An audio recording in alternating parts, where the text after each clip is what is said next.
საღამოშვიდობისა ძვირფასო მეგობრებო, მე დავით ჭაბუკაშვილი ვარ, დღეს ძალიან საინტერესო პირდაპირი ეთერი გელით. მე ახლა წარმოგიდგენთ ჩვენი დღევანდელი ეთერის პატივცემულ სტუმრებს, ანალიტიკოსი, პროფესორი ბატონი დემურ გიორხელიძე, ეროვნულ სოციალისტური საქართველოს რომელთა პარტიის მეთაური ბატონი გიორგი ჭელიძე და ასევე ამავე პარტიის თანამეთაური ბატონი ლაშა არსენიძე. მადლობას მოგახსენებთ მეგობრებო, რომ მობრძანდით ჩვენ ისეთი მისია ვიკისრეთ, მამულიშვილური მისია ვიკისრეთ, რომ ერის წინაშე აღებულებოთ ძალიან დიდი პასუხისგებლობა, ვინაიდან ჩვენი ქვეყანა არის უმძიმეს მდგომარეობაში, ფაქტიურად შესაძლებელი არის იმდენად მძიმე სიტუაცია, თუ ქართველთა გაერთიანება არ მოხდა, ჩვენ ეს ქვეყანა დავკარგოთ. ამიტომ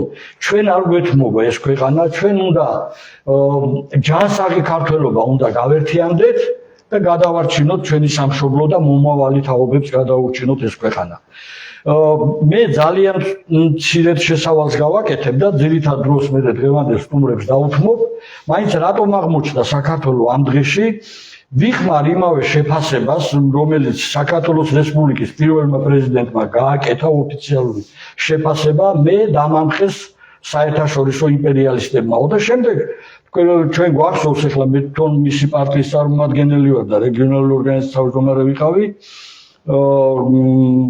აქ ხელისუფლება გარედან გაგვიშვეს სახელმწიფო გადატრიალების შემდეგ, შევარდნაძის მეთაურობით. შევარდნაძე ახლა გარდაცვლილი აღარ არის ცოცხალი, მაგრამ ზუსტად იგივე სისტემაა დღესაც, იგივე სისტემით იმართება, ესე იგი კლანური, მაფიოზური მმართველობა, კორუფციული მმართველობა ყველა სისტემაში და აბსოლუტურად ამან შეჭამა საქართველოს მოსახლეობა, ესე იგი მთლიანად და გამქრალი აღარც ხერხემალი, ანუ საშუალო ფენა და მთელი ხალხი გარბის ქვეყნიდან და უმძიმესი კატასტროფული დემოგრაფიული მდგომარეობა გვაქვს ასევე.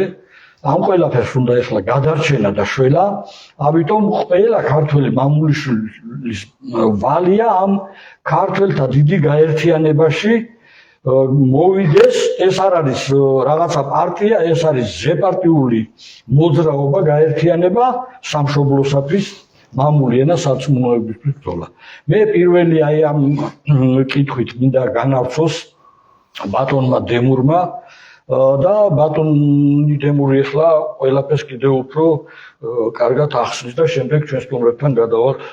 მოგესალმებით, კარგია რომ აქ ორი ახალგაზრდა არის ჩვენთან ერთად.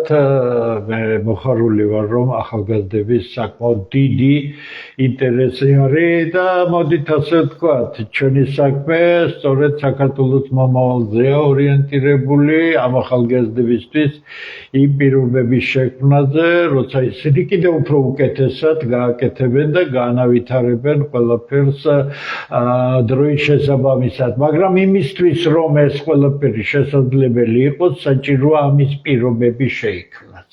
თქვენ ახსენეთ ედუარდ შევარდნაძე უკვე კაი ხანი არ არის, მაგრამ ეპოქა შევარდნაძის არის. დღევანდელობა არის შევარდნაძის ეპოქის ზეობა.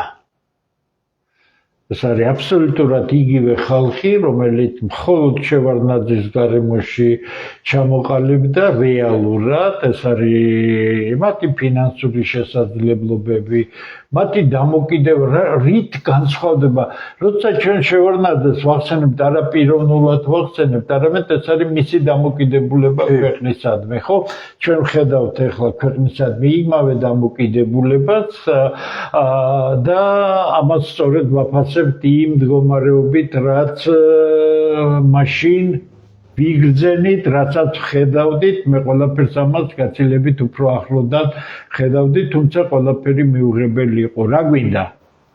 გვინდა მარტივი რამ, არ გამოვა ის რაც ჩვენ უკვე გავიარეთ, ამ გზაზე დარჩენა შეუძლებელია, ჩვენ გვინდა მაქსიმალურად მობილიზაცია გავუკეთოთ ქართულ რესურსს, ქართველები ჯერჯერობით საბედნიეროდ გადარჩენილი არიან მიუხედავად იმისა, რომ 32 წლიანი დამცირება, შეურაცხყოფა, გაღარიბება ქვეყნიდან გაყრა არ დაკლებიათ, მათი წარსულის, მათი სულიერი სიმტკიცის, მათი ერთგულებით ქართული ყოფისადმი, ქართული კულტურისადმი, ტრადიციისადმი გაცილებით მძლავრი აღმოჩნდა იმ უზარმაზარი ზეწოლისა, რომელიც ფაქტობრივად რეალურად განხორციელებული იქნა 1994 წლიდან სპეციალიზირებული, ძალიან გათვლილი, ძალიან გონიერი დასავლელი სპეციალისტების მიერ ჩამოყალიბებული სქემის შესაბამისად ჩვენ ვხედავთ რაც ხდება, ეს არის მიუღებელი, ასე ვერ გაგრძელდება, დემოგრაფიული მდგომარეობა კატასტროფულია, მიგრაცია კატასტროფულია, ქვეყნიდან გასვლა კატასტროფულია, გადავხედოთ თბილისს, გადავხედოთ ბათუმს, გადავხედოთ უკვე თუ გნებავთ ქუთაისს, მეტი ახლა ისეთი ქალაქები არა გვაქვს ჩვენ, სადაც უცხოური დიდი ინტერესი იყოს და თქვენ ნახავთ რა მიმართულებით მიდის ქვეყანა. საქართველოს საშინაო პოლიტიკა არის სრული განუვითარებლობის და აბსოლუტურად წამგებიანი და მდარე ხარისხის საშინაო პოლიტიკა. საქართველოს საგარეო პოლიტიკა ამ წლების განმავლობაში არის ასევე მიმბაძველობითი, არაპროფესიონალური, არ გამოდის სახელმწიფოს ინტერესებიდან, არ გამოდის ქართველთა გრძელვადიანი უსაფრთხოებისა და განვითარების ინტერესებიდან, არამედ დანაშაულის გზით მოსული ხალხი ხელისუფლებაში ინარჩუნებს თავიანთ მდგომარეობას და გარკვეულ მომსახურებას უწევს იმ გარე ძალებს, რომლებმაც ისინი მოიყვანა ხელისუფლებაში. რატომ უნდა იყოს ასეთი გაერთიანება, რა ბოლოს და ბოლოს რა გახდა ერთი განცხადების დაწერა, მორიგი პარტიის რეგისტრაცია და იმის ფარგლებში თქვათ მოქმედება. არა, ეს იქნებოდა აბსოლუტურად მცდარი გზა, იმიტომ რომ ეხლა საუბარია საქმიანობაზე.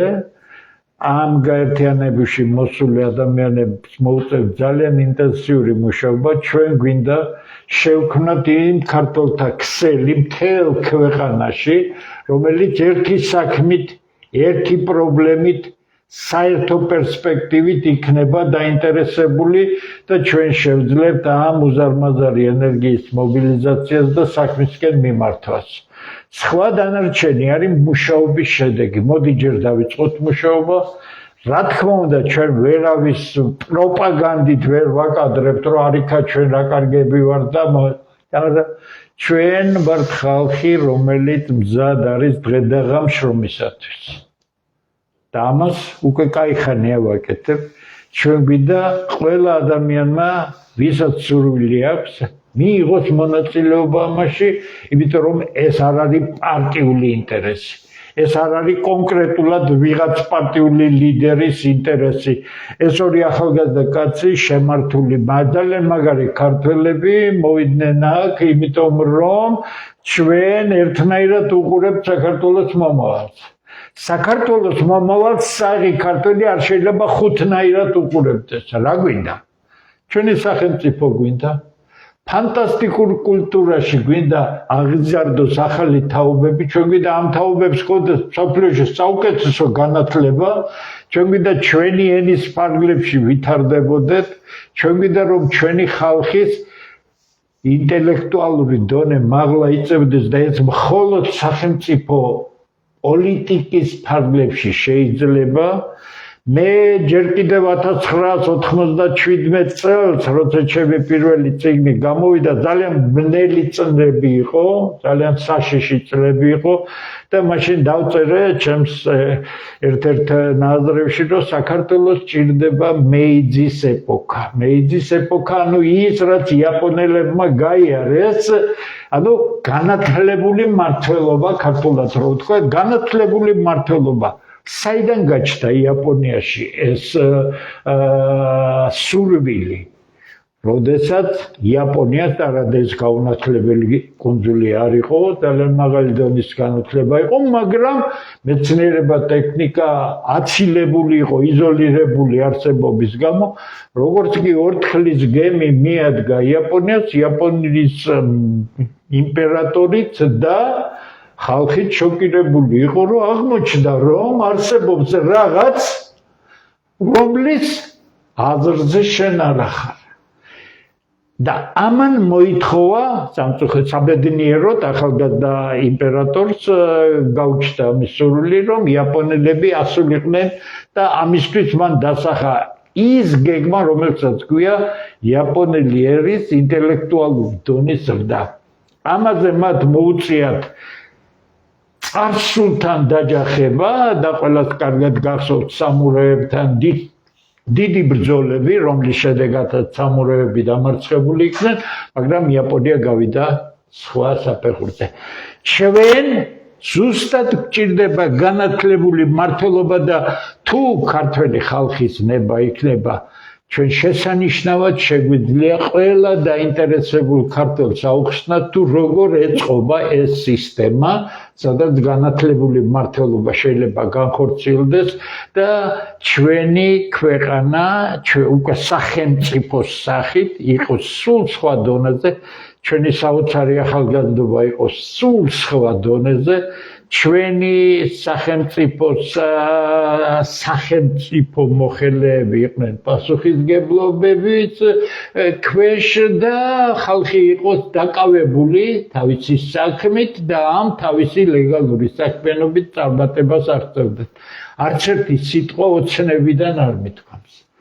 არც ერთი სიტყვა ჩემი ფანტაზიის ნაყოფი არ არის. ეს ყველაფერი რეალიზებულია და ჩვენ იგივე უნდა გავაკეთოთ, ოღონდ ჩვენს კულტურულ გარემოს მორგებული და ამის გაკეთება იოლად შეიძლება. ყოფნა არ ყოფნის მიჯნაზე ვარ და უახლოვდებით იმას, რაც მეცნიერებაში ცნობილია არ დაბრუნების წერტილის სახელწოდებით. თუ არ დაბრუნების წერტილს გადიხარ, შენი მდგომარეობის აღდგენა უკვე აღარ შეგიძლია. ჩვენ უახლოვდებით საშიში მდგომარეობას, მაგრამ ღმერთის წყალობა ის, რომ ჩვენ ქართველებს შემოგჩა იმის შეფასების უნარი, რომ საშიში მდგომარეობაში ვართ, რომ არ მოხდეს სრულიად გაუთვალისწინებელი და სრულიად ტრაგიკული რამ, ჩვენ გვჭირდება მთლიანად მობილიზება, ჩვენ გვჭირდება მუშაობა და შემიძლია გითხრათ, რომ როგორი უნდა იყოს სახელმწიფო მოწყობა, როგორი უნდა იყოს თვითმმართველობა, როგორი უნდა იყოს ადმინისტრაციული ტერიტორიული მოწყობა, როგორი უნდა იყოს სოციალური პოლიტიკა, მაკროეკონომიკური პოლიტიკა, როგორი უნდა იყოს სტრუქტურული რეფორმები და ასე შემდეგ, ჩვენ მალე მივაღწევთ იმას, რომ დეტალურად დავიწყებთ ამ თემებზე საუბარს, იმისათვის, რომ საუბარს გქონდეს აზრი. აუცილებელია, რომ ეს უნდოდეს საქართველოს მოქალაქეების საკმაო ნაწილს. თუ არ უნდათ, მე და თქვენ კარგი და ან სხვაზე უკეთესი, ჩვენ არ ვფიქრობთ, რომ სხვაზე უკეთესები ვართ. ჩვენ არ ვფიქრობთ იმას, რომ ჩვენ გვინდა მარტო ეს, იმიტომ რომ მე რომ ვფიქრობდი, რომ უიმედო მდგომარეობა, ნამდვილად არც ერთ სიტყვას არ ვიტყოდით. მაგრამ ჩვენ ავიღეთ ეს პასუხისმგებლობა თავზე, როგორც ორგანიზატორებმა. პირველი შედეგები ძალიან სერიოზულია, ძალიან დიდი სურვილია ჩვენი თანამემამულეებისა, რომ მოვიდნენ და დღედაღამ იშრომონ. ორი ახალგაზრდა აგერ არის, ძალიან გულიანი ქართველი, რომლებიც თუ გნებავთ, მტერთან დაჯახებასაც არ მოერიდება, ისე როგორც ჩვენ არ მოერიდებით არანაირ დაჯახებას. მაგრამ ჩვენ გვინდა ინტელექტის ძალით, ჩვენ გვინდა გონების ძალით, ჩვენ გვინდა ჩვენი მომავლის ძალით, ჩვენი საოცარი ახალი თაობის პერსპექტივიდან გამომდინარე მოვაწყოთ ეს ქვეყანა. ამას ვერც ევროპა მოგვიწყობს, ამას ვერ მოგვიწყობს რუსეთი, ვერ მოგვიწყობს ამერიკა, ვერ მოგვიწყობს თურქეთი, თუ შენი სახელმწიფო არ აშენე, ჩვენ გვაქვს დანგრეული სახელმწიფო. არა მარტო დანგრეული სახელმწიფო გვაქვს, ჩვენ გვაქვს უკანონო ხელისუფლებები, ყავს. ჩვენ გვაქვს არაფორმალური მმართველობა, რომელიც ქართული სახელმწიფოს მომავალს ასამარებს. მე პიროვნულად არავის არ ვეხები, ფაქტს გეუბნებით. 2000 ხარ მეშლება 25 წლის მარტია და ქართული სახელმწიფო არის არაფორმალური მმართველობის ქვეშ. ანუ მთავრობა ფიქცია, პარლამენტი ფიქცია, სასამართლო ფიქცია, ინსტიტუტი ფიქცია, ინსტიტუტები ჩვენც არ გვინდა. ჩვენ გვინდა კანონს დამორჩილებული ხელისუფლება, რომელიც წინოლეთ აკეთებს თავის საქმეს, რასაც არ აკეთებს ჩვენ ავდგებით და გავაკრიტიკებთ, ხოსორია და გაასწორებთ მომსმენი პროფესიონალური პასუხისგებლობის ხელისუფლება. რაგი 32 წლის განმავლობაში ყველაფერი უფრო უარესდება და მთელი ეს წლები არის დაპირისპირებაზე საუბარი არა და ვინ ვის უპირისპირდება, სრულად გაუგებარია, იმიტომ რომ ერთმანეთის გარეშე არცერთ არსებობა არ შეუძლია. აი საკმარისია მოაცილო ოცნებას ნაციონალური მოძრაობა და ოცნება ვერ იარსებებს. ნაციონალურ მოძრაობას რომ მოაცილო ოცნება ნაცმოძრაობა ვერ იარსებებს, უკვე ვერ იარსებებს და მისი იმერულად გეტყვით, ბუნდღა არ იარსებებდა და სისტემა შეიკრა ისე, ნახეთ, რომ სისტემა ცვილობს და ეს ფუნდამენტალური მეცნიერების შედეგია, სისტემა ცვილობს შეინარჩუნოს საკუთარი თავი. თუ ვინმეს ილუზიები აქვს, მე გეუბნებით ფუნდამენტალურ მეცნიერულ ფაქტს. სისტემას არ აინტერესებს ხალხი, სისტემას არ აინტერესებს სოციალური პოლიტიკა, სისტემას არ აინტერესებს შენ იყო კვალიფიცირებული და დასაქმებული, სისტემას არ აინტერესებს მიგრანტების შეზღუდვა და არ აინტერესებს შენ რო გარბი ხარ ამ ქვეყნიდან ამის შეზღუდვა, ის თავარია იყოს კარგად. ჩვენი ხალხის საკმაო ნაწილის მიაბიტობის შედეგად ჩვენი ხელისუფლება არის საოცრად კარგად.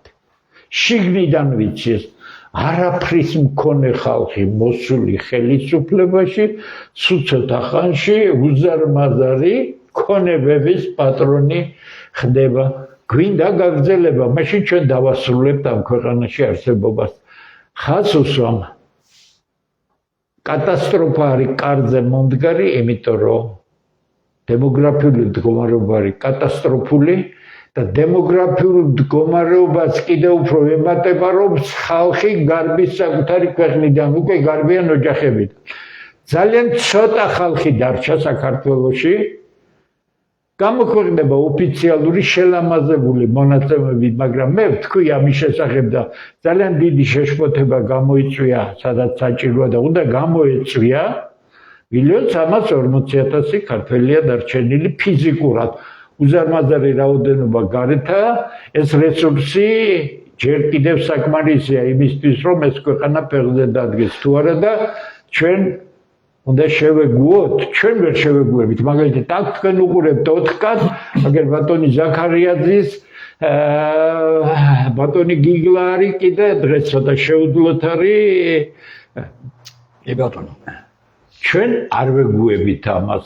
ჩვენ გეუბნებით, რომ საშიში მდგომარეობა, მოდი ამ ქვეყნისთვის ვიმუშაოთ, რომ გამოვიდეთ ამ მდგომარეობიდან. მადლობა.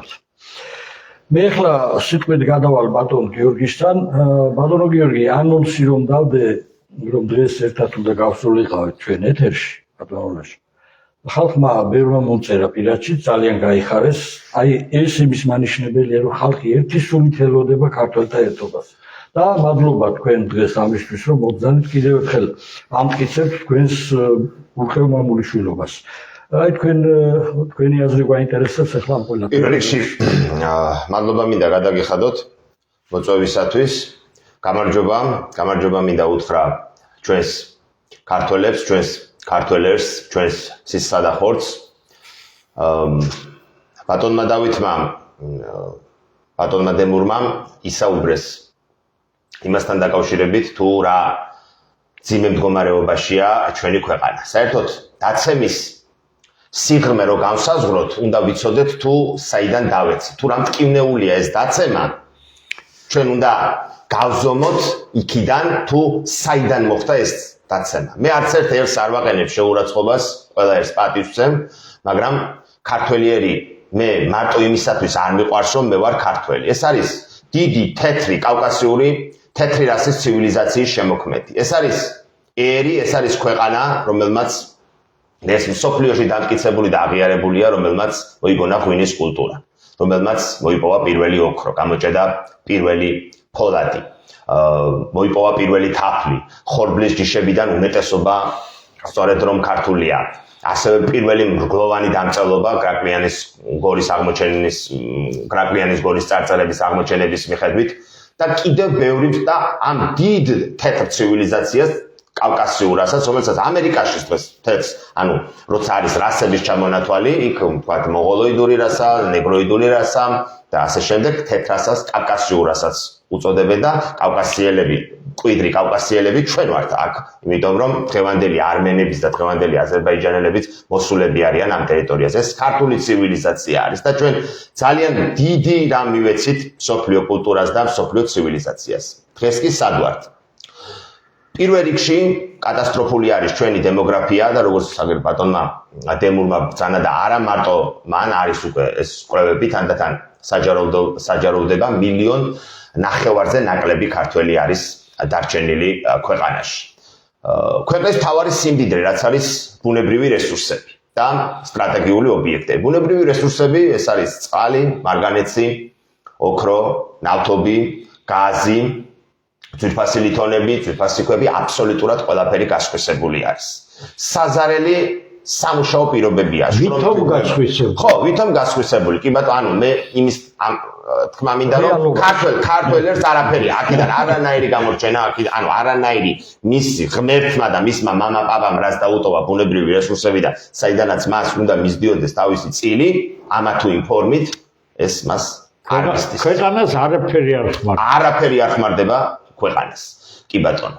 ასევე უმძიმესი სამუშაო პირობები ჩვენი მშრომელებისათვის, თუ გინდათ ანაცხოვრება, თუ გინდა სამუშაო დრო, ქვეყანა ვხედავთ რომ იცლება ქართველებისგან, შემოდიან უცხოტომელები და იკავებენ ჩვენს სასიცოცხლო სივრცეს, დარღვეულია ქვეყნის ტერიტორიული მთლიანობა და მე მხოლოდ აფხაზეთზე და სამაჩაბლოზე არ ვსაუბრობ, ჩვენს ისტორიულ მიწა-წყალზე, ქართულ მიწა-წყალზე ვსაუბრობ, 107,600 კვადრატული კილომეტრიდან, რომელიც იყო სულ აგერ ახლახანს ისტორიისთვის 100 წელი არაფერია დამეთანხმებით ბატონებო 1918 წელს, როდესაც საქართველოს ტერიტორია იყო 107,600 კვადრატული კილომეტრი, დღეს 50,000 კვადრატულ კილომეტრსაც კი ვეღარ ვაკონტროლებ. ნახევარზე მეტი არის დაკარგული ტერიტორია. უმძიმესი ვითარება არის ქვეყანაში, თუმცა თავისუფლად შეიძლება შემოტრიალება. ეხლა რატომ მოვედით ჩვენ აქ პიროვნულად ძალიან დიდ პატივს ვცემთ ჩვენი პარტია, მე, ბატონი ლაშა, როგორც ბატონ დავითს, ბატონ დემურს, ბატონ ზაქარიას, სხვებსაც გავიცანეთ წინვალე პიროვნებები, საერთოდ ჩვენ 8 წელიწადია ვსაქმიანობ და ყველანაირად თავს ვარიდებთ რაიმე მსგავს გაერთიანებებში მისვლას, იმიტომ რომ ჩვენ ნახეთ ძალიან ბევრი გაერთიანებები ამ 10 თუ 25 წლის განმავლობაში უამრავი ქართველი შეკრებილი და შემდეგ უშედეგოდ დაშლილი და რატომ გადავწყვიტეთ ჩვენ ის რომ კი ამ კაცებთან ერთად, ამ ქართველ ვაჟკაცებთან, ქართველ მამაკაცებთან ერთად შესაძლებელია რომ აი დიდი ქართული გაერთიანება დაიწყოს და დიდი და გადამწყვეტი ბრძოლა დაიწყოს საქართველოს გადასარჩენად. პირველ რიგში არის ის რომ ჩვენმა შესაბამისმა სამსახურმა, პროპაგანდის სამსახურმა მოგვაწოდა ბატონი დავითის ჭაბუკაშვილის პოსტი, სადაც ის ახსენებდა საერთაშორისო ებრაელობას. ეხლა არის მრავალი ტერმინები გავრცელებული, ჩვენ როდესაც ამას საუბრობდით 2016 წლიდან საერთოდ არ იყო ამაზე არანაირი საუბარი, მაგრამ ეხლა წამოვიდა ეს ტერმინები, გლობალური ომის პარტია, deep state და ასე შემდეგ და ასე შემდეგ. თუმცა ვინ არის ეს ხალხი, ამაზე არავინ არ საუბრობს. და არ საუბრობდა ახლა. ეს არის საერთაშორისო ებრაელობა. მე ჩვეულებრივ ებრაელებს არ გულისხმობ, ყველა ებრაელი სიონისტი არ არის, მაგრამ ყველა სიონისტი არის ებრაელი და საუბრის ბოლოს მე სახელებს და გვარებს ჩამოგიტვით, როგორც რუსეთის მხარეს ყოფი სიონისტების, ასევე დასავლეთის სიონისტების, რომელსაც ჩაგდებული აქვს ხელში თვითონ რუსეთის ბუნებრივი რესურსები, იქ ევროპის თუ ამერიკის ფინანსური რესურსები, ბუნებრივი რესურსები, მედია საშუალებები და სახელები და გვარებით გეტყვის. სწორედ აი ეს არის მთავარი საგარეო ორიენტირი, საგარეო პრობლემა, რომელიც შემდეგ საშინაო პრობლემებსაც იწვევს, ეს არის საერთაშორისო ებრაელობა და საერთოდ ღმერთმა როდესაც შექმნა სამყარო, მან ასე შექმნა. არის კონკურენცია ცივილიზაციებს, რასებს შორის და ეს არა მხოლოდ ადამიანებში, ეს არის ფლორა და ფაუნაში. ბრძოლა ბუნებრივი რესურსებისათვის და სასიცოცხლო სივრცისათვის. და ყოველთვის მთელი ისტორიის განმავლობაში ჩვენ ხედავთ სხვადასხვა ცივილიზაციებს, სხვადასხვა ერებს, სხვადასხვა რასებს, რომლებიც ცდილობდნენ მსოფლიოში გაბატონებისათვის. ამ უკანასკნელი დაახლოებით 200-250 წლის მანძილზე წამოიწვიდნენ ებრაელებიდან გარკვეულმა სექტამ, გარკვეულმა კასტამ, სიონისტებმა, რომელსაც გადაწყვეტილი აქვთ, რომ ხელში ჩაიგდონ მთელი მსოფლიო და დაეპატრონონ მას. რადგანაც ისინი მცირენი არიან დემოგრაფიული რაოდენობით, არ არიან ისე როგორც ჩინეთი, რომ დემოგრაფიით დაიხო მთელი მსოფლიო, ამიტომაც ისინი ცდილობენ, რომ ეკონომიკით მოახდინონ მსოფლიოს დაპყრობა. ამისათვის კი ეკონომიკურად რომ მართონ მთელი მსოფლიო არის აუცილებელი ამის მისაღწევად, რათა ადამიანი დაცალონ რელიგიისგან, ანუ შექმნან უღმერთო, ურასო, უეროვნებო და უსქესო არსება. და ჩვენ ხედავთ ამ ლიბერალიზმისა და კულტურული მარქსიზმის მთელ 10 წლეულების განმავლობაში მიზანმიმართულ პროპაგანდას, როდესაც თუნდაც ქართველი და თუნდაც თეთრი კავკასიური რასის წარმომადგენელი მამაკაცი, რომელიც იყო ყოველთვის დამპყრობი, პირდაპირ ვთქვათ, მეომარი კაცი, რომელიც დუელებში გადიოდა პირდაპირ და საკუთარი ოდნავი ღირსების შეურაცხყოფისთვის შეეძლო, რომ ხმლით აეკუცა მოწინააღმდეგე დამბაჭით მოეკლა, მოწინააღმდეგე გახადეს რაღაც უსქესო არსება და ჩვენ ხედავთ ამ ლიბერალიზმისა და კულტურული მარქსიზმის გამოვლენებას, რამაც საქართველოშიც ჩვენ ხედავთ ამ მთელ რიგ გამოვლენებებს თუ როგორ დაეცა ზნეობისა და მორალის დონე. და ამაზე არავინ არ საუბრობს. არ საუბრობს იმაზე, რომ მთელი ჩვენი რესურსები ან პირდაპირ საერთაშორისო ებრაელობის ხელში არის, ან იმ კომპანიების უკან, რომელიც თქვა ფლობს მარგანეთში პირდაპირ კოლომოისკის არის, უკრაინელი ებრაელის არის, თქვა RMG Gold იქნება ჩვენი ესე იგი ოქროს წიაღისეულის ფლობელი, მის უკან საბოლოო ჯამში მივდივართ საერთაშორისო ებრაელთან. ამიტომაც, როდესაც ბატონმა დავითმა ახსენა ეს, როგორც მახსოვს, ზელენსკიზე და სააკაშვილიზე იყო საუბარი, როგორც საერთაშორისო ებრაელობის მსახურებზე, ჩვენ იმ წამსვე მივხვდით, რომ სწორედაც რომ არის ის კაცები, ის ქართველები, რომლებთანაც ერთადაც შეიძლება ბრძოლის დაწყება. ჩვენ უნდა ვიცოდეთ, რომ არსებობს მხოლოდ და მხოლოდ ერთი მტერი, რომელიც იწვევს როგორც საგარეო პრობლემას, ასევე საშინაო პრობლემას. დანარჩენი ყველა არის მისი ხელები. თვითონ იქ რუსეთშიც ვინც არის, იქ თვითონ რუსებსაც შიგნით ბრძოლა აქვს მათთან. დასავლეთშიც ხედავთ ჩვენ ახლა რა ბრძოლები მიმდინარეობს ამ ეგრეთ წოდებული deep state-ისა და გლობალური ომის პარტიის წინააღმდეგ, თუმცა ჯერჯერობით ვერ ბედავენ ამ სახელის ხსენებას, ვინც არიან ესენი, რომ დაერქვას მათი სახელი და გვარები და მე კიდევ ერთხელ ვამბობ, რომ სახელებთან რამოდენიმე 20 სახელს ჩამოგითვლით, როგორც რუსეთში მყოფი სიონისტების, ასევე დასავლეთში მყოფი სიონისტების, სპეციალურად წამოვიღე მე ეს სია აბრამოვიჩის დაწყებული, სოროსი და როჩილდებით დამთავრებული, ყველაფერს ამას აი თუ ჩვენ არ დავარქვევთ თავის სახელს, ჩვენ ვერ გავიმარჯვებთ, მეგობრებო. მტერი, როგორც დასავლეთიდან მომავალი პრობლემის, ისე ჩრდილოეთიდან მომავალი პრობლემის, ისე თურქეთიდან მომავალი პრობლემის, სომხეთიდან ეს მტერი ერთია. ეს არის საერთაშორისო ებრაელობა. ეხლა რაც შეეხება საშინაო საკითხს.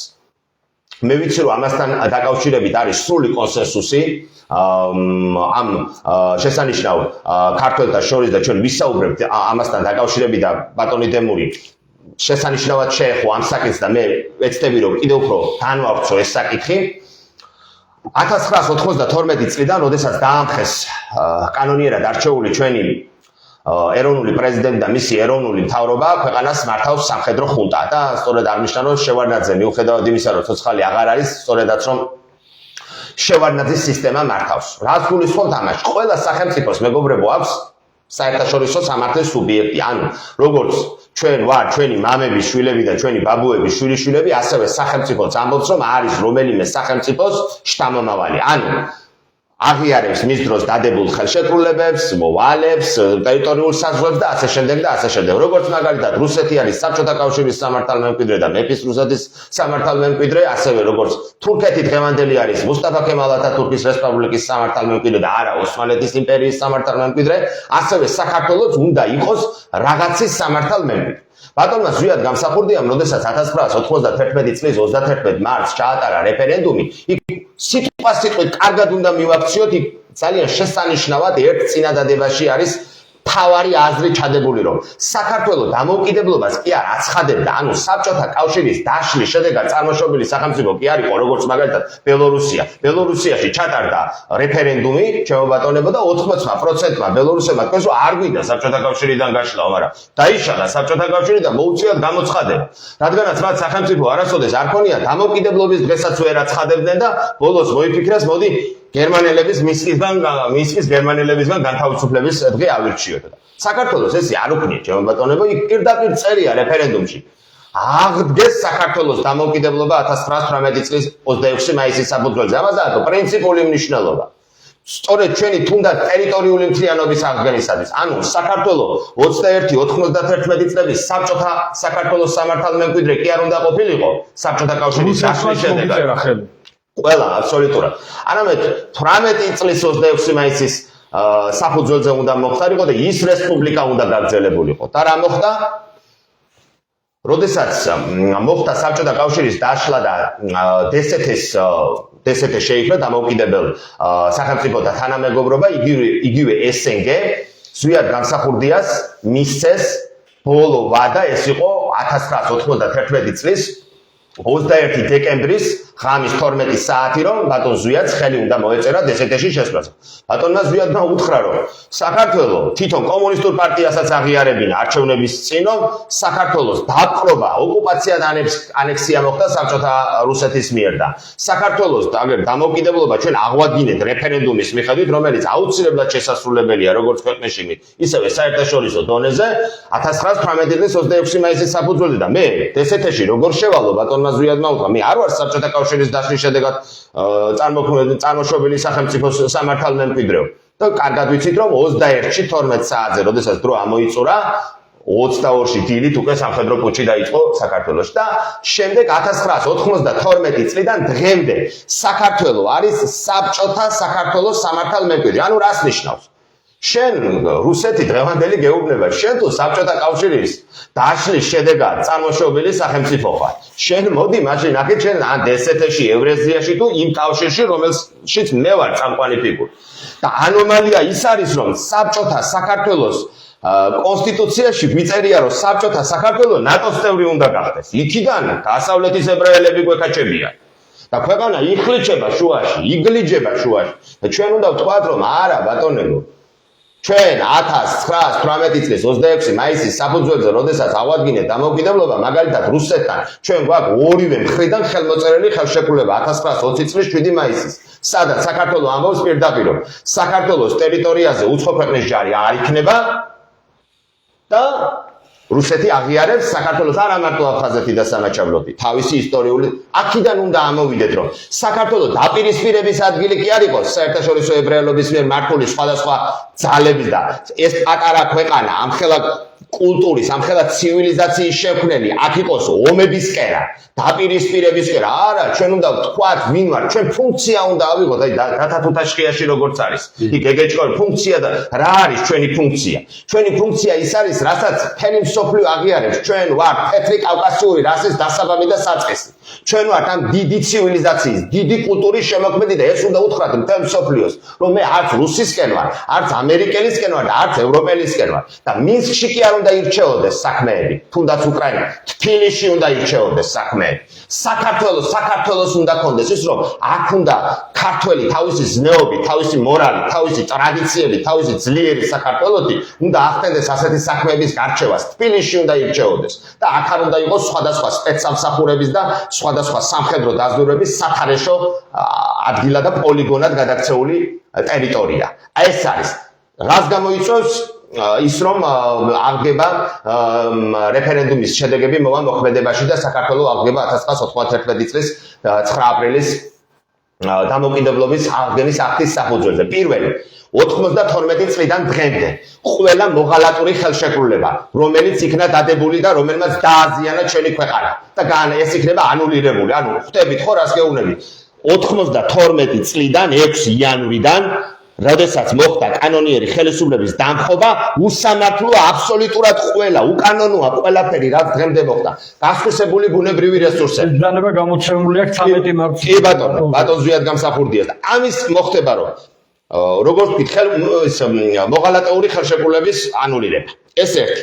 მეორე, საგარეო ვალები, რომლებიც ამდენი გრანტები და კრედიტები შემოვიდა და ქვეყანა არის დეფოლტის ზღვარზე, როგორც ვიცით, მერყეობს. ეს იქნება უკანონო ცნობილი. შიდა ვალები, როდესაც ჩვენ ვიცით, რომ ყველაზე მაღალი საპროცენტო განაკვეთი, თუნდაც ევროპაში, არის 3-4% და საქართველოში 37%-ია. ეს ყველა ვალები ჩამოეწერება.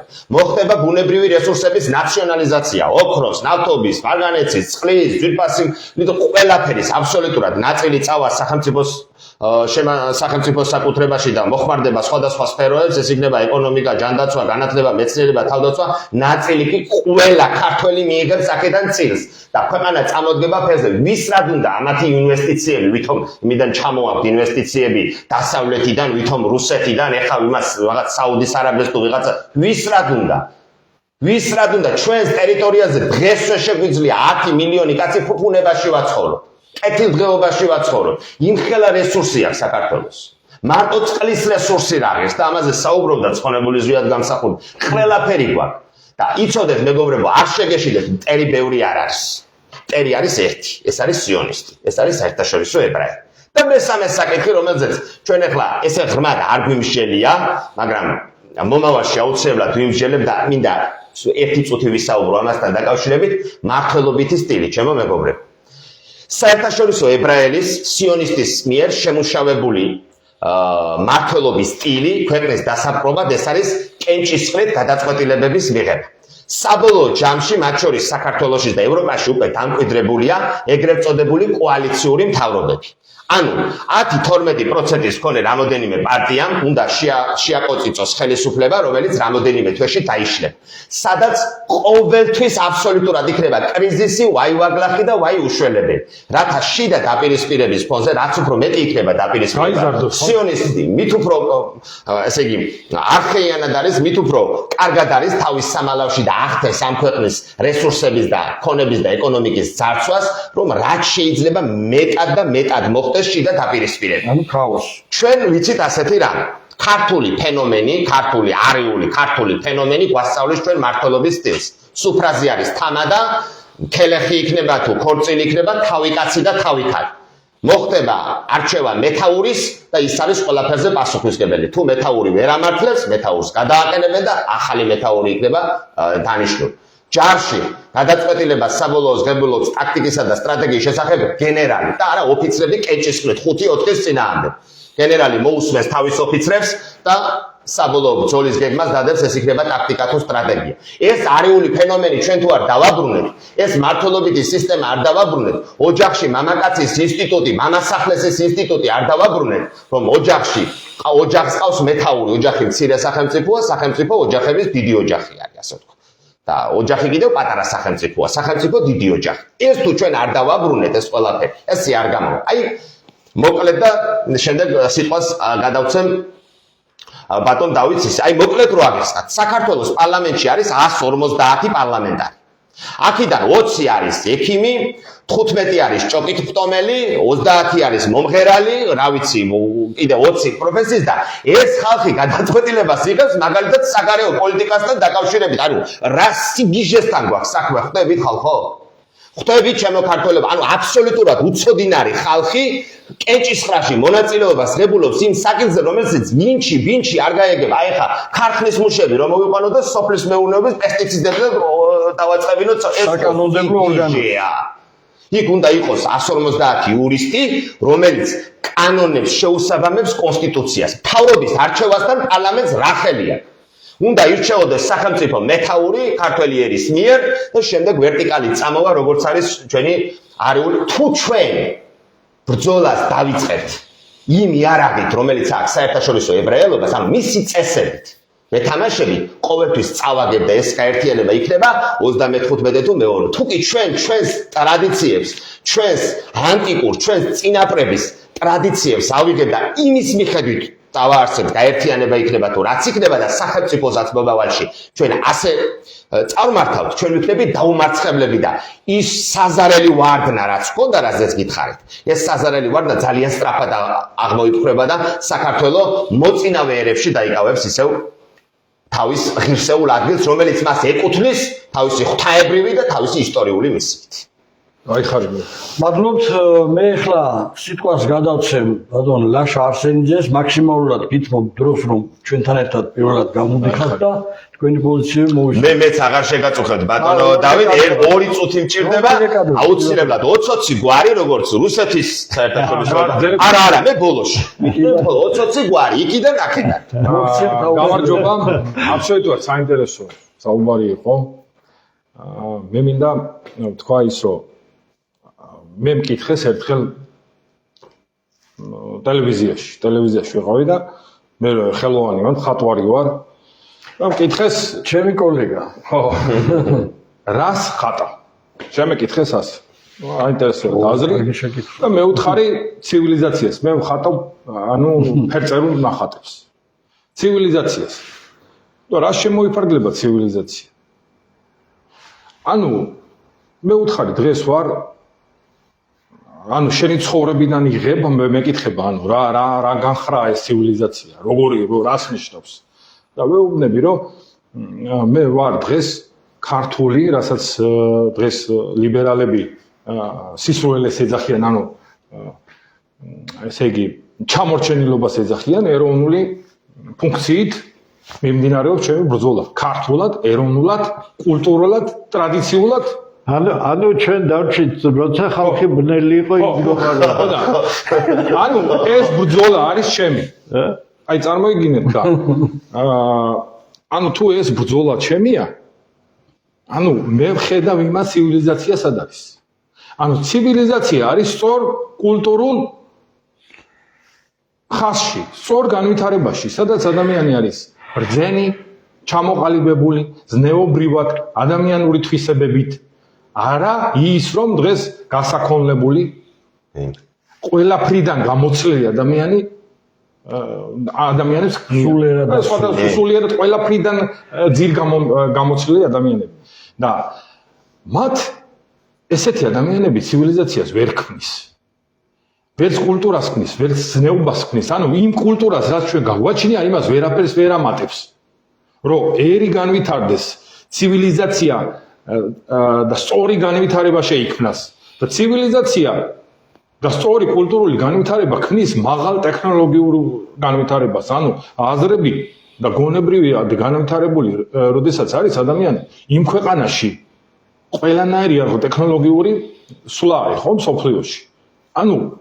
რა თქმა უნდა, ამას არ ჩამორჩები და იმას უფრო უკეთეს საუკეთესო ტექნოლოგიები შეიქმნება. და დღეს სწორად აღნიშნა გიორგიმ, რომ ჩვენი რასა, ჩვენი ცივილიზაცია, ჩვენი საიდანაც მოვდივართ. მე მხატვრობაში წავაწყდი ასეთ რაღაცას, როდესაც ყველაფერი არის საჭირო დღეს მსოფლიოში, ხო? ლურჯი, წითელი. თუ ამას ერთმანეთში ჩაასხამ, ხო, იქნება ტალახი. საერთოდ არაფერი არ არსებობს. არც ფერიც არ არის. აი საზარელი შესაძლებელია, ბატონო დავით გიცით. თუ ამას ყველა რო ერთად ჩაასხამ. ყველაფერს თავის დანიშნულება აქვს. აუცილებლად. ამასში მიმდინარეობს, რომ ყველა ერთს თავის დანიშნულება აქვს დედამიწაზე. ამიტომ ამის აღრევა მიმდინარეობს, ამის მოსყობა მიმდინარეობს, მით უმეტეს ქართველ ერზეა ყველაფერი დღეს ზეწოლა, ყველანაირი ზეწოლა, რომ მოსპო ტალახი გახადო და მე იმ ტალახის, იმ კულტურულ უზნეო ადამიანის მართვას არაფერი არ უნდა. ამაშია საქმე. და ჩვენი ბრძოლა რა არის? მე მხარს უჭერ და მივესალმები ქართულ ერთობას. და ქართული ერთობა რა არის? ჩვენ უნდა აღვნიშნოთ ის, რომ ჩვენ ვეუბნებიან დღეს, რომ რუსეთს ყავხარ ოკუპირებული, დასავლეთის ხელია აქ, მაგრამ შიდა ოკუპაციაზე რამე არ ლაპარაკობს ღიად. იმიტომ რომ ჯერ შიგნით ვარ ჩვენ ოკუპირებული. იმიტომ რომ გარემ სისტემურად გარეთ გაზღვიან პოლიტიკურად მტერთან მსახურებაში ყოფი ტელევიზიები რომ რუსეთია ოკუპანტი, დასავლეთია ოკუპანტი, მაგრამ შიგნით ვარ ჩვენ პირველ რიგში ოკუპანტი, ოკუპირებული. შიგნი უწყობს მტერს, ხელს ჩვენი მტერთან შეკრული სახელად ქართველები. და ამის მეშვეობით ხარ მე ოკუპირებული. განათლება ოკუპირებულია, ხელოვნება ოკუპირებულია. ყველაფერი ოკუპირებულია, ტელევიზიები, კულტურა ოკუპირებულია ჩვენი. ყველანაირი სფერო ოკუპირებულია და მოდი ჩვენ ჯერ აფხაზეთის და სხვა რაღაცების დაბუნება კი არა, ჯერ აქ უნდა გავანთავისუფლოთ. ჩვენი დიდი მეფეებიც ასე აკეთებენ. ოკუპაციიდან ყოველთვის. ოკუპირებული ვართ ჩვეულებრივად. ყველა სფერო ოკუპირებულია. ეხლა დამიკავშირდნენ მე ერთ-ერთი რეგიონიდან და პროტესტი აქვს, ანუ მსვლელობა აქვს, ბიჭებს იბრძვიან სახელმწიფო განაკვეთების აწევაზე და ანუ არაფრად არ თვლიან იმ ხალხს. და არიციან ვის დაუპირისპირდნენ სახელმწიფოს, ან როგორ უნდა დაუპირისპირდნენ ის არიციან. იმიტომ რომ ის წარმოება ოკუპირებულია და ჩვენ კარგად ვიცით როგორ აზროვნებენ ისინი. ბევრი ხელფასი, მაღალი ხელფასი არ შეიძლება, იმიტომ რომ მაღალი ხელფასი თუ ექნება, მე ხმას ამოიღებს. ამიტომ ყველა სფერო არის ოკუპირებული და ამიტომ არის საჭირო ქართველთა ერთობა, როდესაც ჩვენ ზე სახელმწიფო, არაჩვეულებრივი სახელმწიფო შევქმნათ ქართველთა ერთობა და დავამარცხოთ და შევქმნათ ქართული ძლიერი სახელმწიფო. სფეროები რამდენიმე სფეროს წავად, ესე იგი, შევხვდი იმაში, რომ სახელმწიფოს აქ, ანუ მე დავარქვი ასე, რომ სახელმწიფო არის შეპეს. სამწუხაროდ, შეპესეთ არის გადაკეთებული და როგორ არის მარტივად რო აღიხსნათ, სახელმწიფო ორგანოებს სახელმწიფოსთან, ანუ მთავრობასთან მომუშავე, მაგალითად, საგზაო დეპარტამენტი. აი, საგზაო დეპარტამენტი არის პირდაპირ შეპესე. ანუ ნახეთ ეხლა რა ხდება. სასაზღვრო დეპარტამენტი გადაკეთებული რა მომსახურების ცენტრები ყველაფერი შეპესია. ანუ შეპესე რა არის? ოდე ასე ავიღოთ, ხო? შეპესეს არ აქვს პასუხისმგებლობა. ანუ პასუხისმგებლობა შეპესე, ერთ-ერთი შეპესე. რატომ ხდება ხოლმე, რომ აი გზის დაგება დაიწყო და გზაში ჩერდება და ვერავის ვერაფერს ვერ თხოვს. რატომ? იმიტომ რომ შეპესე როდესაც კოტრდება, პასუხისმგებლობა არავის არ აქვს, არც დირექტორს, არც არავის, მხოლოდ შეპესია გაკოტრდა და იმ შეპესეს ხურავენ. და პასუხისმგებლობა არავის არ მიდის. აი ზუსტად ამ შეპესე 53,000 დავთვალე. სახელმწიფო ორგანოების მოქმე, არა კერძო კომპანიებზე მოქმე. სახელმწიფო ორგანიზაციების შეპესეები არის შექმნილი სადღაც დაახლოებით. ანუ რატო არის ეს შექმნილი? იმიტომ რომ პასუხისმგებლობა არავისი არ იყოს და რა თქმა უნდა პასუხისმგებლობა არავისი არ არის თანხები და კარგად ვიცით შეპესე კომპანიები კერძო სექტორში ვამბობ რომ შეიძლება იქ გააკეთო ქმედება გააკეთო 10,000 ლარს ვიცით რომ აძლევენ ვიღაცას სახელზე გადააფორმებენ კომპანიას 10,000 ლარს უხდიან წარმოვიდგინე იმდენი დავალიანება აქვს იმას შეპესეს რომ გადაუფორმებენ სხვას დირექტორს არანაირი პასუხისმგებლობა არ აქვს შეპესეს კეთავენ და კოტრდებენ აი ესეა საქართველო ხო ფლაგეთ აღრეულია სისტემა ვიღაცამ ფული აიღო ჩვენი ქვეყნის რესურსები შეჭამა მე გადაუფორმეს ვის ახალ პოლიტიკურ პარტიას და პასუხისმგებლობა არავისი არ არის როგორც შეპესე კოჰაბიტაცია იქნება თუ რა ვიცი რაღაცნაირი ხერხები გამოაცხადეს და პასუხისმგებაში არავინ არ მისცე აი ეს არის პრობლემა და მე ვფიქრობ უცლებრად საჭიროა ქართველთა ერთობა ყოველთვის ანუ მთელი 24 საათი შეგვიძლია ვილაპარაკოთ იმ პრობლემებზე რომელიც არის საქართველოში რომელსაც არ ლაპარაკობს არა ცხელ თემებზე გადავიდეთ მოდით და მე ვფიქრობ რომ ამოწურეთ თქვენ ბატონო თუ ამოწურეთ თქვენ ცხელ თემებზე გადავიდეთ ხო ანუ ხალხისათვის უფრო კარგი ის რო იყოს საყურებელი გადაცემა იმისთვის რომ სრული ინფორმაცია მიიღონ გასაგებია ბატონო მოდით აი 30-ში ეს ხომ დაფუძნდება ბატონო ქართველთა დიდი გაერთიანება ამის შემდეგ აი ძალას რომ მოიკრებს როგორ აპირებს აი ამ დაჩაგრული საქართველოს მოქალაქეების დაცვას და რაში გამოექომაგება ეს დიდი გაერთიანება. აი მაგალითად თუნდაც რომ ქოხებიდან ასახლებენ ქართველებს ჯერ ისედაც როგორი დემოგრაფიული მდგომარეობა მიდიან მიუნგრევენ უცადა გამოასახლებენ როგორ ატყავებენ ბანკები უსამართლოდ თუნდაც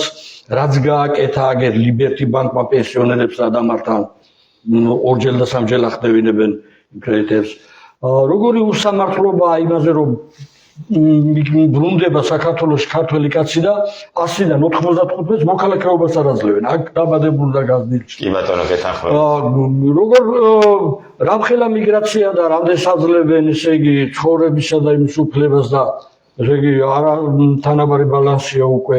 ძალიან დიდი პრობლემებია, აბსოლუტურად ისეთი ცხელი პრობლემებია, რომ ამაზე თუ ჩვენ ხმალამოღებულმა უკვე მერე ბრძოლა არ დავიწყებთ, ამას არ ჭირდება იურიდიული ისინი, ამას ჭირდება ხალხი, მასა უნდა გამოვიდეთ და ქართულად დავიცვათ ჩვენი დაჩაგრული ხალხი, რომელიც ამ ქვეყანაში ყველაზე დაჩაგრულია. მე ერთი სიტყვი ბოდიშგიხდით, ანუ ჩვენი ბრძოლა ყოველთვის ვამბობ ხოლმე, აღარ დავასრულე, არ არის არც პროდასავლური ორიენტაცია, არც პრორუსული. მხოლოდ ქართული. ეს არის ერის დაპირისპირება, აი რასაც ახერხებენ. მოდით ეხლა ბატონი დავითი შეეხო ერთ-ერთ უმნიშვნელოვანეს საკითხს, რა იქნება ეს გაერთიანება. კაი, მოდით და შევიკრიბეთ. 1000 კაცი თუ შეიკრიბა, 1000 კაცის საქმე უნდა დაგეგმო. გონიერება სხვას არ გაჭირს უფლება. მაგრამ ყველა ხო ვერ დაესწრება ბატონო არა, გასაგებია. გაერთიანება არის გაერთიანება, ფორმალური შეკრება დღეს თუ 30-ში რომ იქნება, ეს არ ნიშნავს რომ ერთადერთია ჩვენ სხვაგან წავალთ, ვინც ვერ შეძლო აქ მოწვლა. ესე იგი, საუბარია გაერთიანებაზე. გაერთიანება თუ 500 კაციანია, ჭკვიანი და შემართული 500 კაცი შეიძლება ცოტა მეტი დაგეგმოთ, მაგრამ 500 კაცის მოსაქმეზე მეც ვერ დაგეგმო, არ უნდა დაგეგმო. 100,000 კაცი თუ არის, მაშინ შესაბამისად, მაგრამ ნებისმიერ შემთხვევაში, როგორიც გადაწყვეტ ჩვენი თანამემამულეები და მოვლენ ამ გაერთიანებაში. ეს იქნება ერთიანი ჯგუფი, რომელიც სწორედ რომ ჩამოაყალიბებს ყველა იმ პრობლემას, რომელიც დგას სახელმწიფო დონეზე, რეგიონის დონეზე, თქვათ იმერეთში, კახეთში, კონკრეტული ადამიანის საცხოვრებელი ადგილის დონეზე, ჩვენ გვექნება ამის ყველაფერი და ჩვენ დავგეგმავთ, როგორ შევუტიოთ ერთიანად სოფელშია რაღაც ისეთი პრობლემა, რომელიც უბრალოდ ადამიანებს ცუდ მდგომარეობაში. მაშინ ამ სოფლის კანონიერად ვისაც კი ეკუთვნის ამის მართვა რაღაც მუნიციპალიტეტია თუ რაღაცა, ქართველთა დიდი გაერთიანება ერთიანი პოზიციიდან დასვამს ამ თემას. ქალაქი იქნება ეს 10 საკითხი იქნება ერთდროულად დაისვას, 30 იქნება, ამ 30 საკითხის უკან დგას არა ერთი მომჩივანი, ჩვენ მომჩივანები არა ვართ. ჩვენ ვართ ადამიანები, რომლებიც ვაიძულებთ იმას, წმინდა კანონიერი გზით გადაწყვიტონ ის, რაც ჩვენი ხალხისთვის არის სასიცოცხლოდ მნიშვნელოვანი. არ გადაწყვეტენ?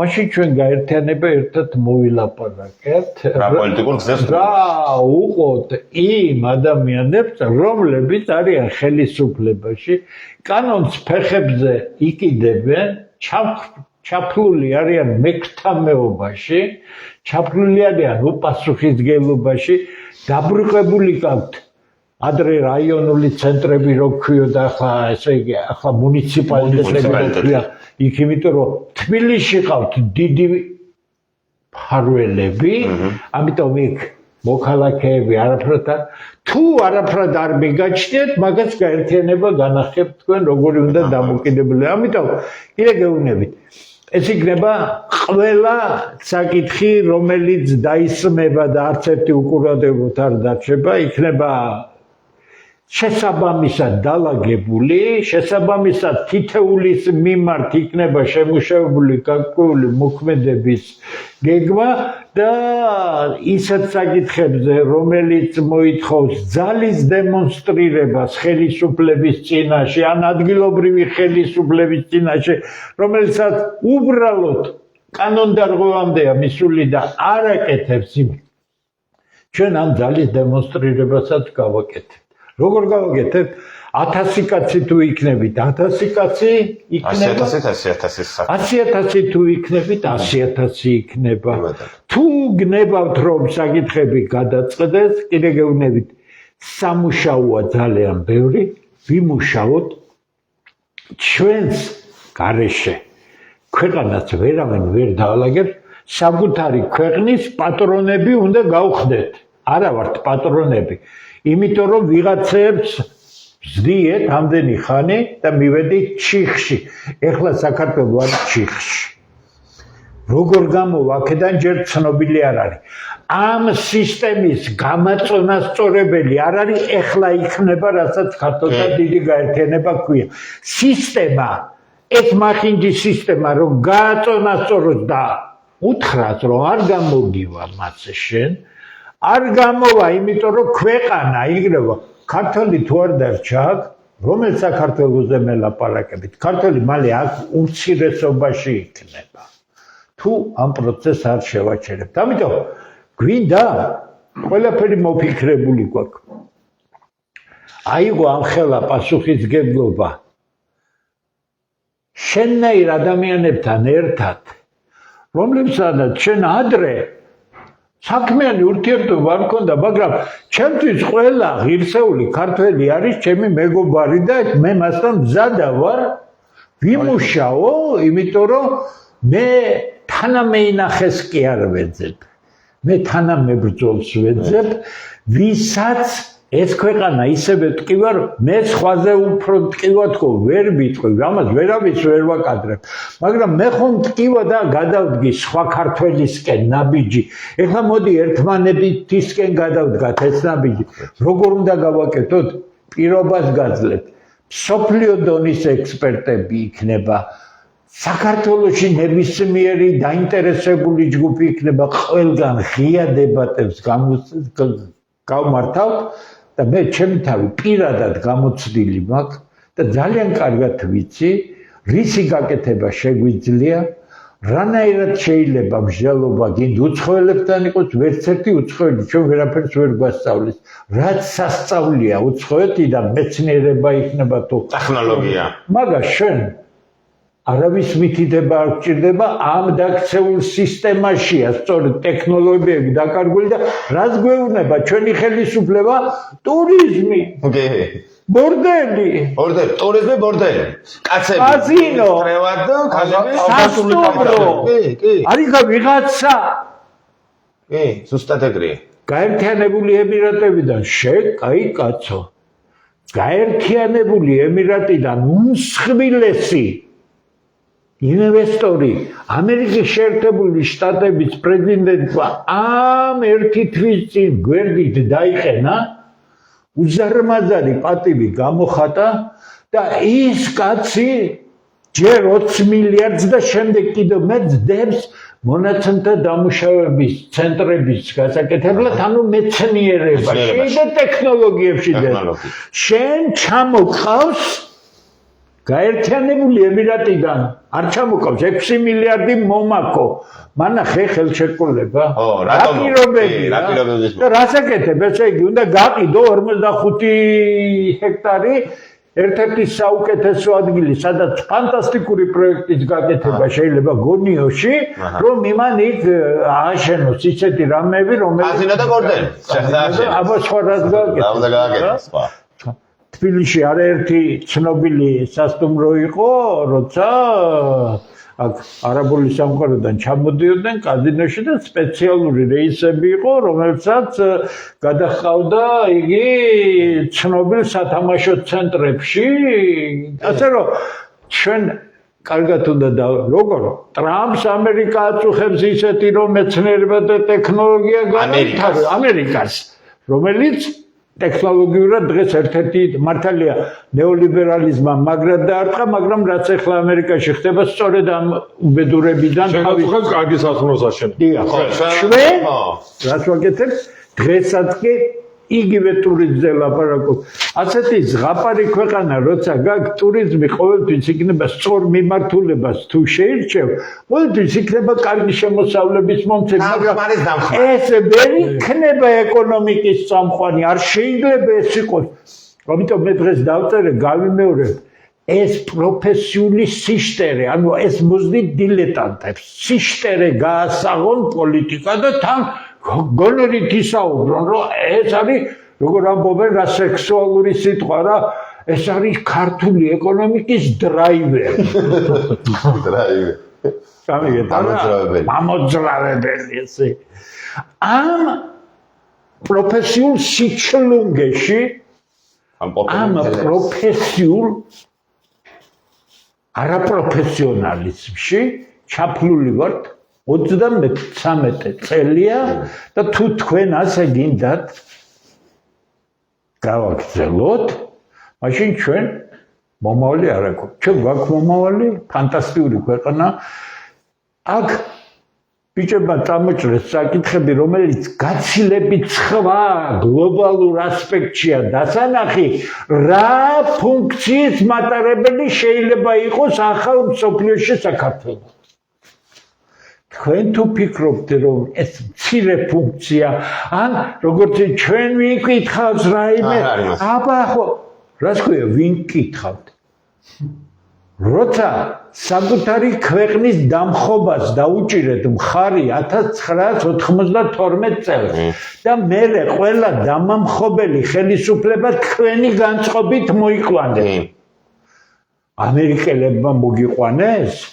მიშა სააკაშვილი ამერიკელებმა დაგისვეს, მილიონიანი კუდი რომ მოძებდა მიშა სააკაშვილს დასავლეთიდან მე ვიყავი?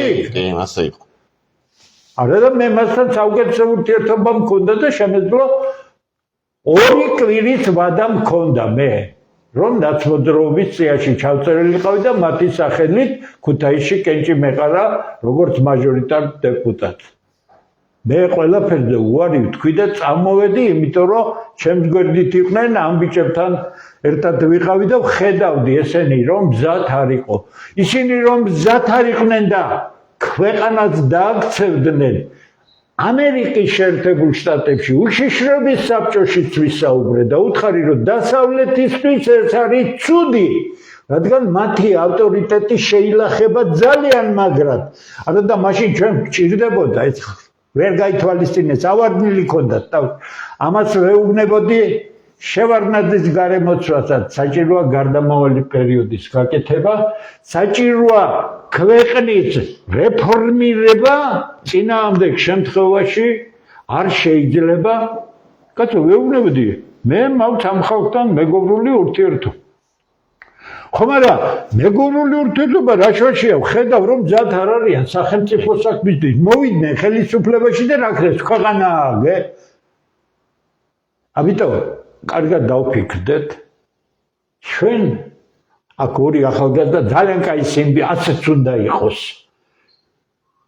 უფროსი აცაკის ხალხი განუყოფელია, საშუალო და ახალგაზრდა აცაკის ხალხთან, იმიტომ რომ რასაც ჩვენ ვაკეთებთ მათთან ერთად, ეს არის მათთვის ძალიან სერიოზული გამოცდილება, რომ როგორც კი ჩვენ გავალთ და ჩვენ გავალთ გვერდზე, როგორც კი ტრაექტორიაზე გავალთ ჩვენ განვითარებით და ჩვენ ყველანი გავალთ, ჩვენ სხვა მიზანი არ აქვს და ის ათასობით ძალიან მაგარი ქართველი გააგრძელებს ამ საქმეს. კიდე გეუბნებით, თამაში არის მომავალზე, გვექნება მომავალი თუ არ გვექნება. შევეგუებით ამ სისტემას, რომელიც განადგურებს, ქვეყანას ანადგურებს, თორე მე რა განადგურება ჭირდება ეთერი. უკვე იმ ასაკში ვარ, როცა საბედნიეროდ რაღაც ცხოვრება გავიარე და არ შევწხვი და არ დავიკარგე, თუმცა მთელ ჩემი ცხოვრების მანძილზე სამართლიანად არასდროს არც ერთ ეტაპზე არავინ არ მეც მქონდა უსაშინელესი მდგომარეობა, მაგრამ რატო გეუბნებით, იცი მე ყველაფერი ამ გზა გავლილი კაცი მზათა ვარ უკანასკნელ შესანიშნავად ამოსულ თქვამდე გავაკეთო ეს საქმე, იმიტომ რომ სხვანაირად არ იქნება. მე ამით მინდა, აგერ შესანიშნავ ადამიანს კიდევ არიან, აგერ ზაქარია არის კიდე ჩვენ არაფერზე უკან დამხები არა ვართ, მაგრამ ეს იმას კი არ ნიშნავს, რომ ფირწალს წამოვალებთ, ეხლა ხელ და ქუჩაში ხალხს დაუწყებთ. არა, ჩვენ არ დავიხებთ არაფრის წინაშე, რომელიც კი ქართული სახელმწიფოს მომავალ სულთის საფრთხეს და დღეს საგარეო საფრთხეები არის უფრო უკან დღეს ყველაზე დიდი საქართველოს საფრთხე, საქართველოსთვის ყველაზე დიდი საფრთხე ქვეყნებში. შიგნით.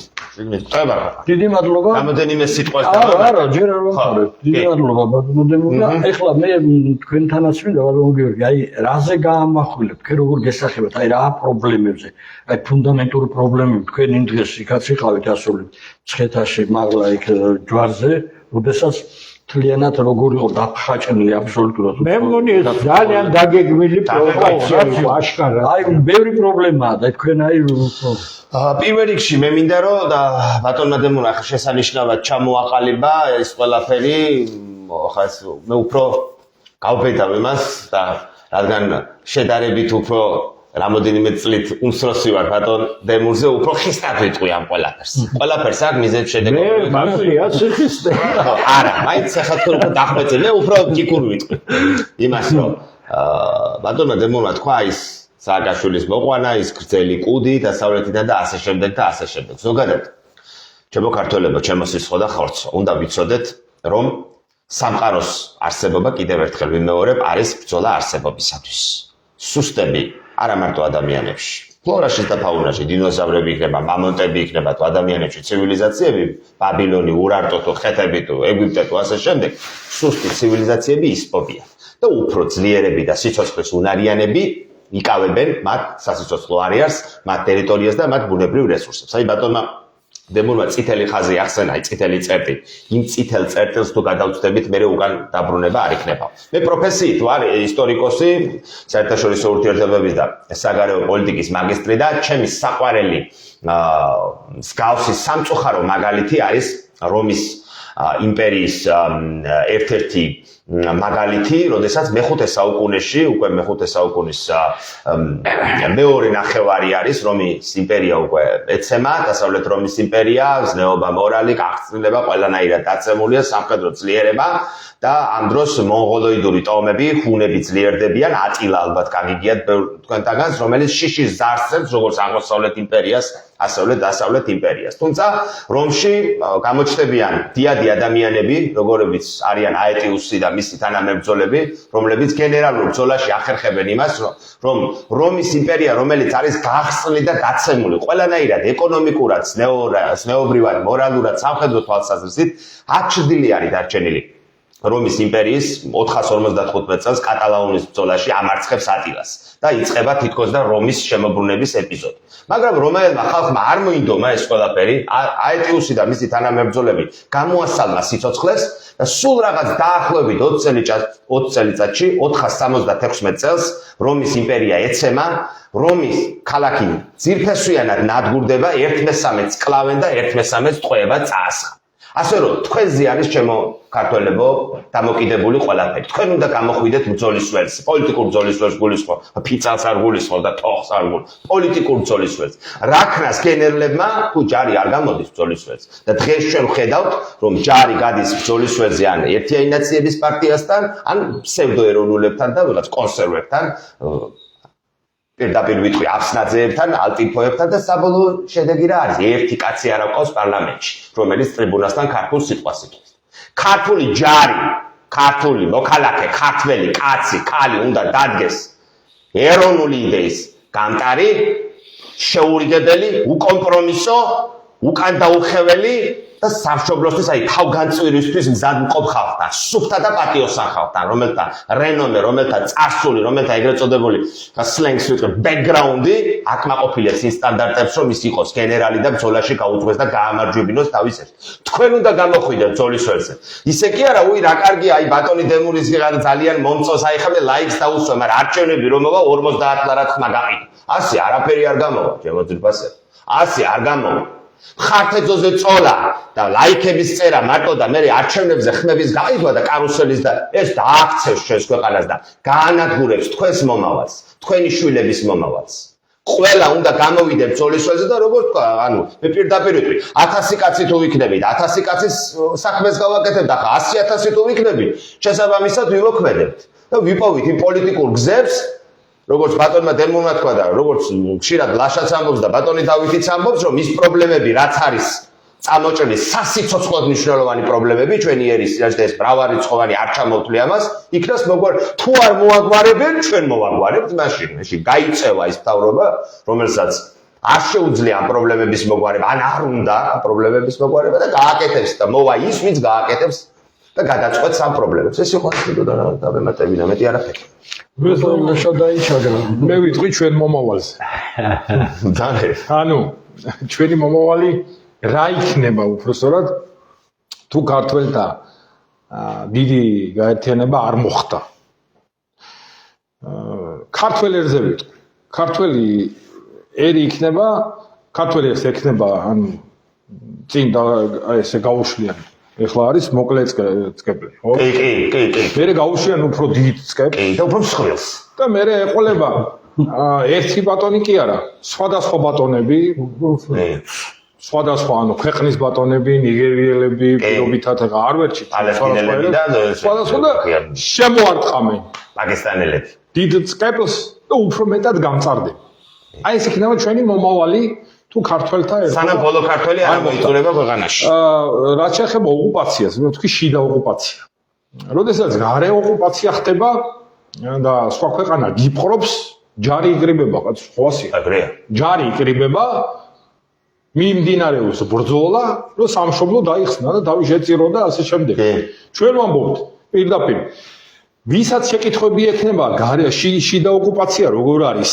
დეტალურადაც ავხსნით, აბსოლუტურად ყველა ესე იგი სფეროდან შეგვიძლია დეტალურად ავხსნათ შიდა ოკუპაცია როგორ არის საქართველოში, მაგრამ ეს საერთაშორისო მონათხრობელების მტრების მსახური ტელევიზიები წარმოაჩენენ მხოლოდ გარე ოკუპაციას და გარე მტრებს. რა თქმა უნდა, აქცენტი გადატანილია, რომ შიგნით შიდა ოკუპაციაზე არ ლაპარაკობ. რა თქმა უნდა, ოკუპაცია როდესაც არის, იკრიბება ჯარი. ჩვენ ამ ჯარის შეკრებას ვლაპარაკობთ. ეს არის ქართველი ერის ერთობა, დიდი გაერთიანება. შევკრიბოთ ჯარი და შევეწინააღმდეგოთ უსამართლობას და აღვადგინოთ და ჩამოვაყალიბოთ სამართლიანი საქართველო. თავისი იურიდიული სამართლებრივი ქვეყნი, ყველა მოწყობით და ყველაფრით სასამართლოთი და ასე შემდეგ. ეს არის ჩვენი ბრძოლა. ქართულია ეს, ქართული, მხოლოდ ქართული. მოდით ცოტა სხვანაირად ვიწვით. გვინდა? ხო, ეგა გვინდა. მოდი, პირველი რა, მე მინდა. მეც მინდა. დავით და თავსაც შევწირავთ ამისთვის. აქ 4 კაც უნდა, ზაქარიაც უნდა, გიგლაც უნდა, კიდე. გვინდა? ხო. აბა რა ცდილობდებით? გავაკეთოთ. გაკეთება შრომა უნდა. შრომას ცოდნა უნდა.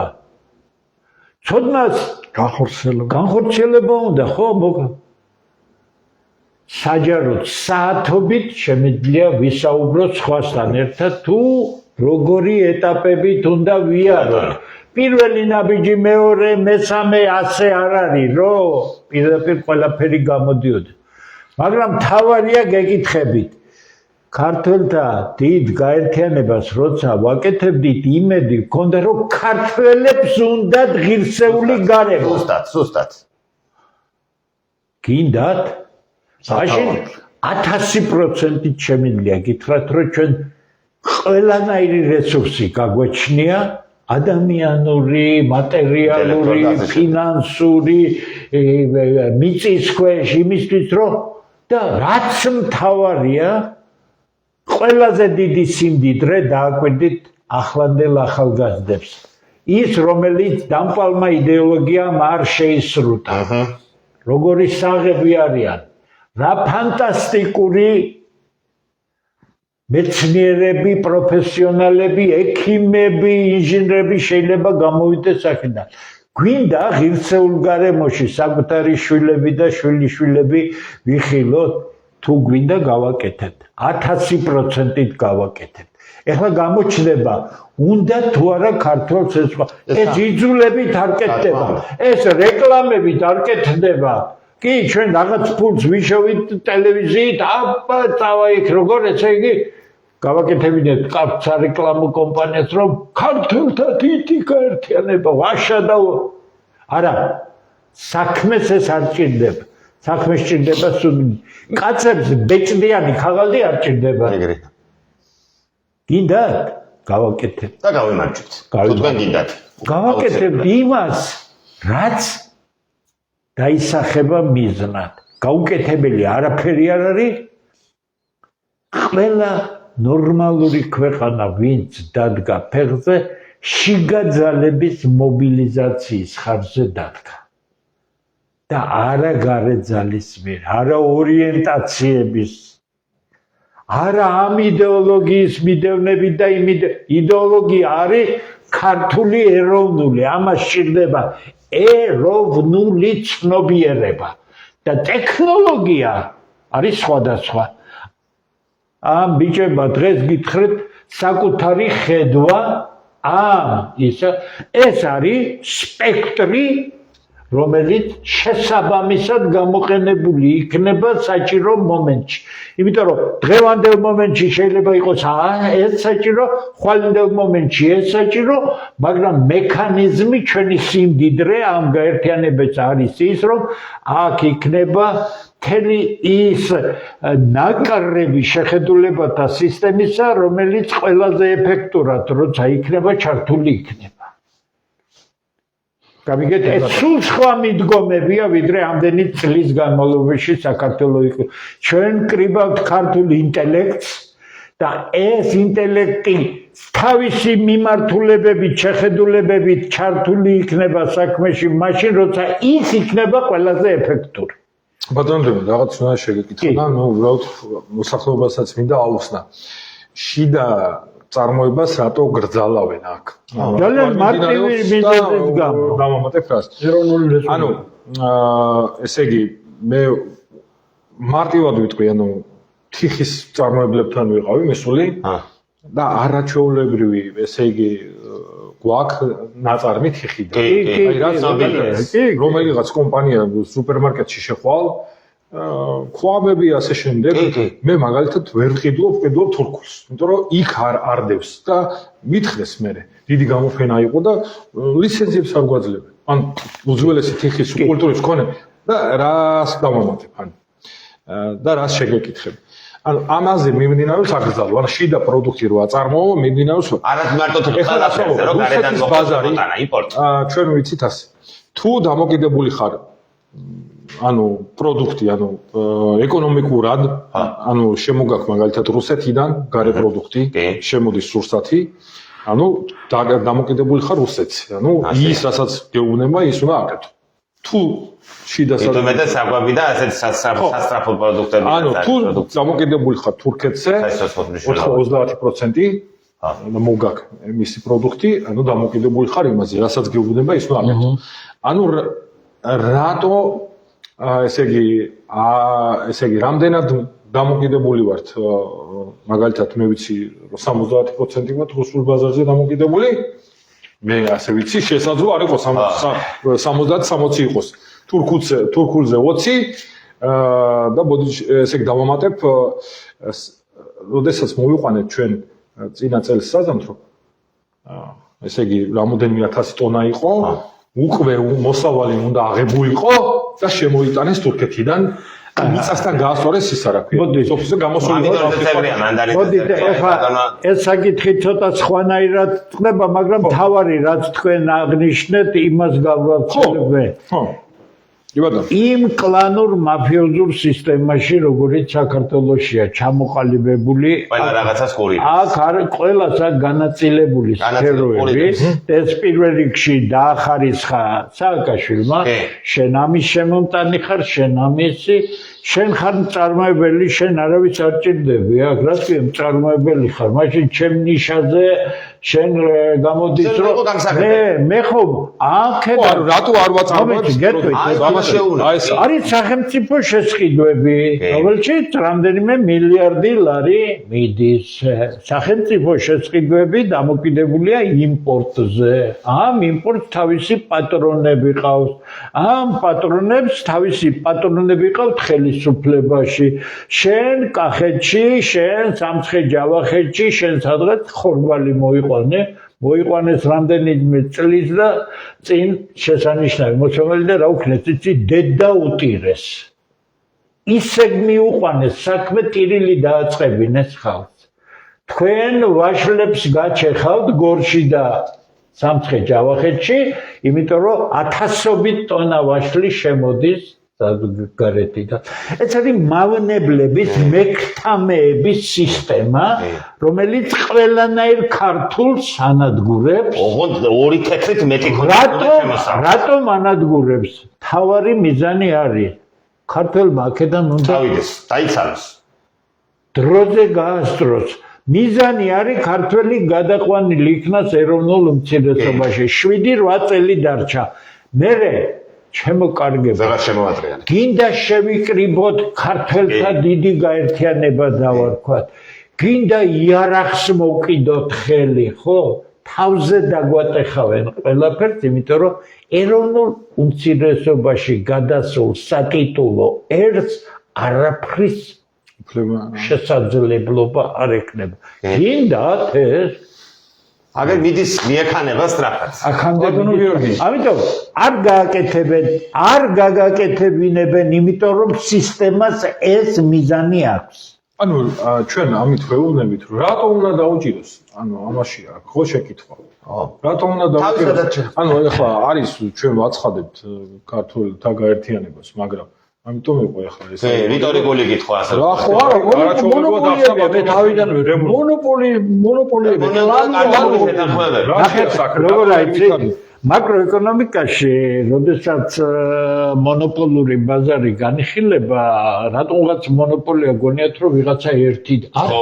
მონოპოლია შეიძლება იყოს 1000. შეიძლება 1000 ფირმა იყოს მონოპოლიაში, არის დანახარჯების ერთიანობა უნდა იყოს ყველგან და ასე შემდეგ და განაწილებული იქნება კვოტები, რამდენიც უნდა იყოს, ესე იგი ძალიან კარგი თემა, ახლა ჩემი წიგნი გამოვა, მალე და ყველაფერი ძალიან მაღალ დონეზე არის. უпростоრად დაწინაურდა მე რატო გეუბნები საქართველო არის მონოპოლია რომელშიც არის ერთი მთავარი ფირმა და 1000-ობით მოდით ასე ვთქვათ წვრილი ფირმები რომლებიც ამ მონოპოლიის შემადგენლობაში არიან აბსოლუტურად აქ ამ მონოპოლიის გარეთ ვერ იქნები თუ იქნები მოგტეხავენ კისერს анда максимум რის ნებასაც მოგცემენ იმ ორგანიზებულ ბაზრობებზე, იმ სრულიად არაცივილიზებულ გარემოში რა გახდა, შეგაიგებს ამდენ ფულს იღებ, ადე კიდე დაანგრიეს და წესიერი, კარგი პავილიონები გააშენე, რომ იქ ააშენე, რომ იქ ხალხი ადამიანურ ყოფაში იყოს. ნახეთ ისნის ბაზრობა, ნახეთ ელიავას ბაზრობა, ნახეთ სხვა რაღაცები, იმას მოგცემენ იმის და მაგრამ იმის იქაც ისე გამყოფებენ, რომ სულ ვალებზე იყო დაკიდებული, სულ კონტროლ ქვეშ იყო. აი ეს არის მახინჯის სისტემა. ეს არის სისტემა, რომელსაც განვითარების ნულოვანი პოტენციალი აქვს. გაიხარეთ, მადლობ. ეხლა მე ეკონომიკაში ეხლა ასე ვრცლად ვერ განმორცობ, როგორც ბატონმა დემურმა, ნამდვილად არ ვაკადრებს მაგას შემთავს, იმიტომ რომ მე პროფესიონალი არა ვარ ამ საკითხში, მოკლედ პოლიტიკურად ვიტყვი რამოდენიმე სიტყვით. მაგალითად, ჩვენ ხო გვეუბნებიან სიგიჟეს, რომ აი ტურიზმით გადაარჩეს, აი ტურისტების შემოვით. აი მარტივად ვთქვათ. ყველაზე ცნობილი ქართული კერძი რაც არის ხინკალი, ხო? ხინკალი, რომ ანუ სუფრაზე მიართვა, საჭიროა პირველ რიგში ხორცი და ქვილი. ხორცი შემოგაქარე და ფქვილი გარედან შემოგაქ. შენ რა გრჩება? ეს სპეციალურად არის, შენ გარდა იმისა, რომ მონოპოლიური შეთანხმებები არის, გარდა იმისა, შენ არა მომსახურებელს ჩაისფოლი. ანუ ქართველი კაცი უნდა იყოს ბარგის მთრეველი, ჩამოსული სტუმრის და ქართველი ქალი უნდა იყოს მისი მეძახი. ხო, მომსახურებელი. ანუ ეს უნდა და რაც შეიძლება ქართველი უნდა იყოს გაჭირვებული, ან გაიქცეს აქედან, ან რაც შეიძლება გაჭირვებული, აი დათათოთაშხიაში რომ 9 გოჭიდანო 6 კი უნდა წამომეყვანა, 8 უნდა წამომეყვანა და ერთი დამეტოვებინა, ხმას არ იტყოდა, ხმას არ ამოიღებდა. რომ არჩევნებზე რაღაცა გადაუგდო 4 წელიწადში. ეს არის გარდა ფულის კეთ, ანუ ორმაგი დარტყმა. ქიმიურ ქარხანასთან ორმაგი დარტყმა. ახლა ერთი ზუსტად ერთი წუთი დამჭირდება, აი ხშირად არის ხოლმე რომ აი რუსეთი არის ოკუპანტი, ასე კი, გასაგებია. სახელმწიფოებრივად საერთაშორისო სამართლის მიხედვით რუსეთი არის აი დასავლეთი ოკუპანტია, ევროკავშირი, აი ეს ხო? თვითონ 1917 წლის ოქტომბრის ეგრეთ წოდებული კომუნისტური რევოლუციის შემდეგ, სადაც მოხდა მთელი ელიტის გაჟლეტა, დღემდე მათ შორის ცოტა შეეკვეცათ ფრთები, მაგრამ თითქმის მთელ ქონებას, ბუნებრივ რესურსებს, იქაური წარმოშობით ებრაელი სიონისტი ოლიგარქები ფლობენ. ესენი არიან მაგალითად ლეონიდ მიხელსონი, გენადი ტიმჩენკო, ანდრეი მელნიჩენკო, ალიშერ უსმანოვი, მიხაილ ფრიდმანი, მიხაილ პროხოროვი, ვიაჩესლავ კანტორი, რომან აბრამოვიჩი, გერმან ხანი, ვიქტორ ვეკლსერბერგი, ანდრეი სკოხი, ალექსი კუზმიჩევი და ეს უამრავი. ეხლა დასავლეთის ლიბერალებაზე შეგვიძლია იგივე ვთქვა. ჯორჯ სოროცი, როთშილდები, პეტერ სუზერლანდი, ვესლი კლარკი, დავით შვარცი, რობერტ ეშბორგი, ანტონი ლესტერი, ბარბარა როხი, პეტერ მენდელსონი, ჯეკ სტროუ, ემანუელ სელერი, ჯაკობ ჯევიცი, ნორბერტ შლაი და ასე შემდეგ და ასე ამათ უკავიათ აი თვითონ ევროკავშირი რა არის ხო ჩემო მეგობრებო თქვენ აი ამას ძალიან კარგი გამახსენდა და რამოდენიმე სიტყვით მინდა ვთქვა რა არის ევროკავშირი თქვენ თუ იცით ის 12 ვარსკვლავი რას ნიშნავს ეს არის ებრაელების 12 ტომის თითო ვარსკვლავი რატომ არის ევროკავშირის შენობა ბაბილონის გოდოლის პირდაპირი ასი და თავარი მათი სიმბოლო ბრიუსელში ეს არის ხარი და ხარზე დამჯდარი ქალი რას ნიშნავს ეს სპეციალურად გააკეთეს სიონისტებმა ქალი ეს არის ქალღმერთი ევროპა რომელიც ხარმა გაიტაცა ხარად გადაქცეულმა ზევსმა და გააუპატიურა გაუპატიურებული ევროპა არის ევროკავშირის მთავარი სიმბოლო ბრიუსელში შეგიძლია ჩაწეროთ მეგობრებო და ნახოთ ხარის მიერ გატაცებული ქალღმერთი ევროპა ანუ ევროპა თვითონ დააპყრობილია საბჭოთა კავშირისგან რაიმეთი კი არ განსხვავდება ევროკავშირი. უბრალოდ ის წითელი იყო, ეს ცისფერია, თავისი ერთიანი ფულით, ერთიანი საზღვრები და თავისი ევროკომისრები. რაიმე განსხვავება კი არ არის. იქით იყო მარქსიზმი, ტროცკი, ლენინი, რა ქვია, ენგელსი, აქეთ არიან ეს დასავლეთის ესენი რა ქვია, საერთაშორისო ქართულ ძეგლებზე აღარ ველაპარაკობ. საერთაშორისო ებრაელი. ხო ახლა ანუ მე მინდოდა ეს მაინც მეთქვა. თავარი პრობლემა ეს არის. ამ პრობლემას როგორც კი დავარწყავთ, ამათ გამდევნით ჩვენი პოლიტიკური, ეკონომიკური, კულტურული და სხვადასხვა სფეროებიდან ამათ ამოვძირყვავთ. გადაავლეთ ქართული ტელევიზიები ვის ხელშია? იმედი, ფორმულა მთავარი და ტევ პირველი. ვინ არის სამივე ებრაელი?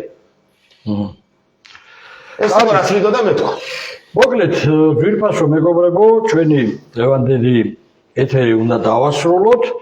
მე გეტყვით რომ ჩვენ 30 მარტს საზოგადოების მოთხოვნით გადმოვიტანეთ 31-დან 30 მარტს იმიტომ რომ კვირა დღეა იდეალურია და 14 საათზე ვგეგმათ 20 რიცხვში ზუსტად გეტყვით თუ სად მაგრამ გეგმათ დიდი ალბათობით ეს იქნება დაახლოებით 1000 კაციანი დარბაზი და შეძლების დაგვარად უკვე ჩვენი მსურველი თუ რა თქმა უნდა მეტი არ იქნა მსურველი ხო და ახლა ეგ 1000 კაცი დაჯდება და 2000 დადგება რაღაცა იქნება გავიჭირვებით და გიბატონო მოკლედ აი სულ ეს იყო დღევანდელი ჩვენი ეთერში იმაზე ჩვენ ვისაუბრეთ რაც გსურდა რაზეც გსურდა საუბარი იმედი მაქვს რომ ძალიან ბევრი მსურველი იქნება და ქართველთა გაერთიანება შემოუერთდება და თვითონ 30 მარტს ჩვენ უნდა დავანახოთ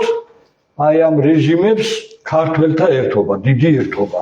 ამას აქვს უდიდესი მნიშვნელობა, მორალური უდიდესი მნიშვნელობა აქვს ამას, რომ დავანახოთ თელ საქართველოს, რომ ერი ერთიანდება. და ეს თითოეული ქართველისთვის სტიმული იქნება. რა თქმა უნდა. მადლობთ ყურადღებისთვის, ჩვენ ხშირად გავაკეთებთ ახლა ამ თვეში ესეთ პირდაპირ ეთერებს. შევიცვლებით, შემდეგში იქნება თქვა გიგლა, ზაქარია და აგერ ჩვენი ახალგაზრდები და ასე შემდეგ. მადლობთ ყურადღებისთვის, კარგად ძანდებოდეთ. დიდება ღმერთს, დიდება საქართველოს, გამარჯვებას დიდება. გაიხარეთ, ღმერთი იყოს ჩვენი მფარველი.